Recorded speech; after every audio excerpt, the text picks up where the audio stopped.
Bird flu కలకలం, ప్రజల్లో ఆందోళన. గుంటూరులో బర్డ్ ఫ్లూ అవగాహన కార్యక్రమం. పౌల్ట్రీ ఫెడరేషన్ ఆధ్వర్యంలో చికెన్ ఫుడ్ మేళా. గత కొన్ని రోజులుగా తెలుగు రాష్ట్రాల్లో బర్డ్ ఫ్లూ ఆందోళన కలిగిస్తుంది. ఏపీ, తెలంగాణ చికెన్ అమ్మకాలు పడిపోయాయి. కోడి మాంసం తినేందుకు జనాలు వెనకంజ వేస్తున్నారు. ఈ నేపథ్యంలో గుంటూరులోని పట్టాభిపురం స్వామి థియేటర్ గ్రౌండ్ లో బర్డ్ ఫ్లూ పై అవగాహన కల్పించారు. పౌల్ట్రీ ఫెడరేషన్ ఆధ్వర్యంలో ఏర్పాటు చేసిన ఈ చికెన్ ఫుడ్ మేళాలో ఉచితంగా చికెన్ వంటకాలు పంపిణీ చేశారు. ఉడికించిన చికెన్, గుడ్లు తినడం వల్ల ఇబ్బంది ఉండదని చెప్పేందుకు ఈ ఫుడ్ మేళా నిర్వహించారు. కార్యక్రమానికి ఎమ్మెల్యేలు కన్నా లక్ష్మీనారాయణ, నసీర్ అహ్మద్ హాజరయ్యారు. ఇక ఉచితంగా చికెన్ వంటకాల పంపిణీ అనేసరికి జనాలు భారీగా తరలి వచ్చారు. ఫుడ్ మేళా ప్రాంగణం నిండిపోతుందో నిర్వాహకులు గేట్లు మూసేయాల్సి వచ్చింది.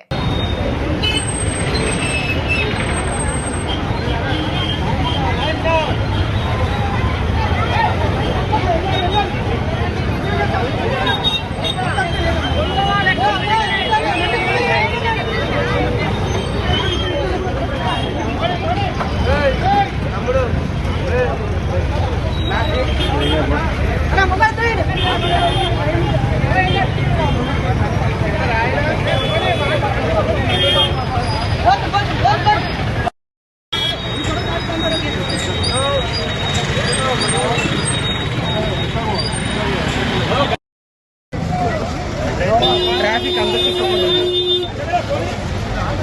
మళ్ళా రౌండ్రా నీకేం ప్రాబ్లం లేదు.